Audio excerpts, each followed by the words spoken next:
plus vous allez saisir de texte dans votre document Word, plus celui-ci comportera de feuilles. C'est pourquoi il est vraiment très important de savoir au mieux naviguer entre toutes les différentes pages que comporte donc votre document Word 2010. Donc pour commencer, nous allons voir qu'il est possible d'utiliser l'ascenseur, donc ascenseur qui se trouve à droite de votre document. Donc vous voyez ici, il s'agit de cet ascenseur-ci. Donc si par exemple vous souhaitez descendre dans votre document, vous pouvez cliquer ici sur la flèche du bas. Donc vous voyez, je fais un clic et je descends donc d'un cran. Je reclique et je descends donc encore d'un autre cran. Donc de cette manière, vous allez devoir cliquer donc autant de fois que vous le souhaitez pour bien descendre donc dans votre document Word. A l'inverse, donc si je me rends en haut de l'ascenseur et je clique cette fois-ci sur la flèche du haut, je vais donc maintenant monter d'un cran. Donc vous voyez, je clique et voyez donc je monte petit à petit donc dans mon document.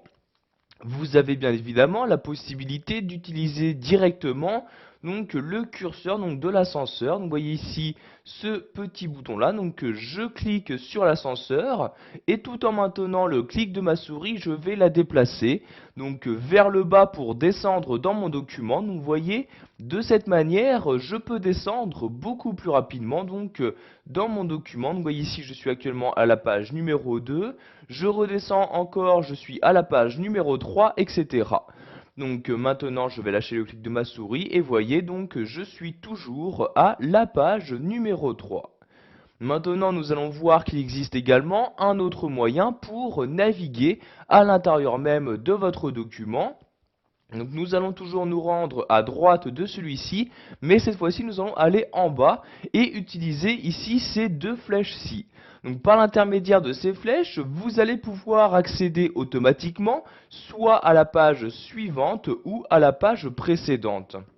Vous voyez ici, je fais un clic et maintenant je suis à la page 5. Donc pour voir très rapidement à quelle page vous vous trouvez, vous regardez en bas à gauche à cet endroit-là. Vous voyez, vous avez ici l'indication de page. Donc nous sommes actuellement à la page 5 sur un total de 18 pages.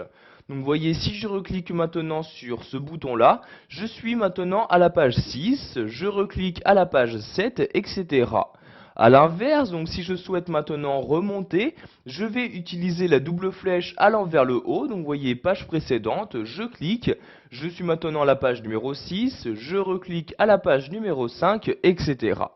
Donc comme pour le voir, par l'intermédiaire de ces deux flèches, par défaut, vous vous déplacez page par page, mais sachez que vous avez la possibilité de changer cette valeur. Pour ce faire, vous allez cliquer ici sur le rond qui apparaît entre les deux doubles flèches. Je clique donc dessus et maintenant vous allez sélectionner l'objet à parcourir. Donc de quel objet aller donc quand vous cliquez sur ces doubles flèches.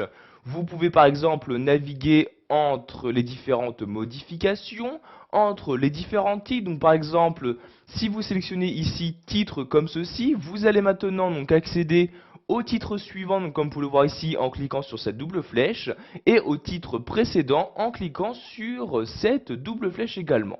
Donc je vais rechanger la valeur en cliquant ici sur le rond comme ceci. Donc vous voyez, vous pouvez également sélectionner donc parcourir par graphique, tableau, etc. Donc ici nous allons revenir donc par un parcours par page. Je clique ici donc sur parcourir par page comme ceci. Et maintenant donc par l'intermédiaire de ces flèches, je vais pouvoir naviguer entre les différentes pages de mon document. Pour finir, nous allons voir qu'il existe également un moyen très rapide pour accéder à une page souhaitée. Donc pour ce faire, nous allons utiliser donc en bas à gauche l'indication de page. Vous allez tout simplement cliquer dessus. Donc vous voyez, je clique dessus et donc une nouvelle fenêtre s'ouvre. Donc vérifiez bien que vous vous trouvez dans l'onglet Atteindre. Donc à gauche, vous avez ici une liste qui va vous permettre de choisir quel élément vous souhaitez atteindre. Donc soit une page spécifique, une ligne spécifique, un certain commentaire, une note de bas de page, etc. Donc Donc par exemple ici, si je souhaite atteindre la page numéro 10, donc je sélectionne bien page dans la liste et je rentre dans cette partie-là le numéro de la page. Donc ici je rentre le numéro 10, je clique ensuite sur atteindre et automatiquement donc j'atteins la page numéro 10. Donc vous voyez en bas à gauche, je suis bien à la page numéro 10 sur un total de 18. Donc une fois votre page atteinte, vous cliquez sur fermer comme ceci et vous pouvez donc lire le texte se trouvant sur la page correspondante. Voilà, vous savez maintenant comment parcourir les différentes pages d'un document dans Word 2010.